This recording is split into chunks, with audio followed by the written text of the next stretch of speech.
اس کا معنی یہ ہے کہ بدعتی توبہ سے محروم کیوں ہو جاتا ہے؟ بدعت کرنے والا یہ سمجھتا ہے کہ نعوذ باللہ حضور نے پورا دین نہیں پہنچایا. نہ ایمان سے کہیں، ٹھنڈے دل سے اللہ کے کعبے میں بیٹھے ہو، حضور پاک نے دین کا کوئی ایسا حکم ہے جو نہیں پہنچایا؟ حضور نے وضو سکھلایا ہے کہ نہیں؟ انگلیوں میں خلال کرنا بھی سکھلایا ہے کہ نہیں؟ حضور نے مسح کرنا بھی سکھلایا ہے کہ نہیں؟ حضور پاک نے غسل کرنا بھی سکھلایا ہے کہ نہیں؟ حضور پاک نے غسل جنابت اور غسل نجاست بھی سمجھایا ہے کہ نہیں؟ حضور پاک نے حیض اور نفاس کے مسائل بھی سمجھائے ہیں کہ نہیں؟ حضور پاک نے رضاعت کے مسائل بھی سمجھائے ہیں کہ نہیں؟ حضور پاک نے استنجا کرنے کے مسائل بھی سمجھائے ہیں کہ نہیں؟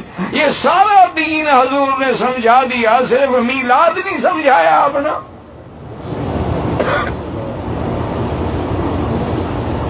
خدا کے لیے ڈرو اللہ سے. اگر میلاد دین ہوتا تو محمد مدنی حکم دیتے اور سب سے پہلے اپنے ابا آدم حضرت ابراہیم اور اسماعیل کا میلاد بناتے. اور اگر دین ہوتا تو سب سے پہلے اہل بیت رسول اللہ اور اصحاب رسول اللہ ابی بکر عمر عثمان علی حسن حسین مناتے. اگر انہوں نے نہیں منایا، حضور نے حکم نہیں دیا تو واضح ہو گیا یہ بدعت.